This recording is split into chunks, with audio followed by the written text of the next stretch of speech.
ஓம் முருகா வெற்றிவேல் முருகா. வேலுண்டு வினையில்லை, மயிலுண்டு பயமில்லை. என் அன்பு தங்கமே, நீ எப்பொழுதும் ஒருவரை பற்றி யோசித்து கொண்டே இருக்கின்றாய். அவரை நினைக்க வேண்டாம், அவரை பற்றி யோசிக்க வேண்டாம் என்று நீ யோசிக்கும் பொழுதெல்லாம் உன் நினைவுக்கு வருவது அவர் முகம் மட்டுமே.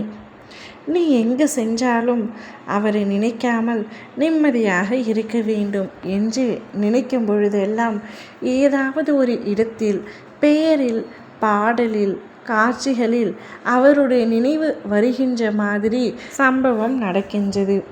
என்ன செய்வது என்று புரிவதில்லை. ஒன்றாக இருக்கும் பொழுது நீ அவரை பற்றி சற்றும் யோசிக்கவே இல்லை. இப்பொழுது நீ உயிருக்கு உயிராக நேசித்த உன்னவரை இப்பொழுது பிரிந்து அவர் நினைவோடு தவித்து கொண்டிருக்கின்றாய். உன்னை விட்டு அவர் நெடுதூரம் சென்று விட்டார். ஆனால் அவருடைய நினைவுகளில் இருந்து கூட உன்னால் மீண்டும் வர முடியவில்லை. அவர் எங்கே உன்னை விட்டு சென்றாரோ அதே இடத்தில் அவருடைய பழைய நினைவுகளோடு நின்று கொண்டிருக்கின்றாய். வாழ்க்கையில் அடுத்தது என்ன என்று கூட யோசிக்க முடியாமல் திணறி அவருடைய பிரிவை உன்னால் தாங்க முடியாமல் இருக்கின்றாய். ஒன்றாக இருக்கும் பொழுது புரியாத பிரியம் அவரை பிரிந்தவுடன் உனக்கு புரிந்திருக்கின்றது என்பது மட்டுமே உனக்கு தெரிகின்றது. அவரை எப்படி மீண்டும் தேடுவது, அவருடன் எப்படி இணைவது என்று உன்னால் யோசிக்க முடியவில்லை.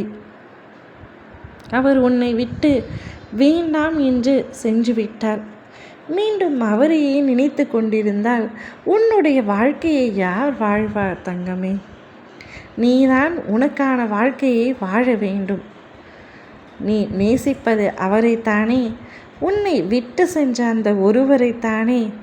நான் சொல்வது சரிதான் என்று நீ தீர்க்கமாக நம்புகின்றாய் அல்லவா? நான் சொல்வது சரிதான். அவரை இன்னும் எத்தனை நாட்களுக்கு நினைத்து கொண்டிருக்கப் போகின்றாய்? மறக்க முடியவில்லையே என்று நினைக்கின்றாய். மறக்கவும் முடியாமல், நினைக்காமல் இருக்கவும் முடியாமல் வாழும் வாழ்க்கையை நரகமாக்கி கொண்டிருக்கின்றாய். தனிமையில் அமர்ந்து அழுது கொண்டிருக்கின்றாய். சரியாக உணவு உண்பதில்லை, சரியாக உறக்கம் கொள்வதில்லை. தலையணையில் உன்னுடைய கண்ணீர் துளிகளை நான் பார்க்கும் பொழுது என்னுடைய மனமே வலிக்கின்றது.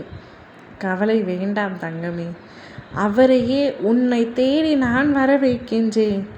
அவருடைய மனம் மாறி உன் அருமையை புரிந்து தெரிந்து உன்னிடம் வந்து மன்னிப்பு கேட்கும்படி நான் செய்கின்றேன். நீ கவலைப்படாமல் தைரியமாக இரு. சிறிது நாட்கள் காத்து கொண்டிரு. நல்லது உனக்கு நிச்சயமாக நடக்கும். ஓம் முருகா வெற்றிவேல் முருகா.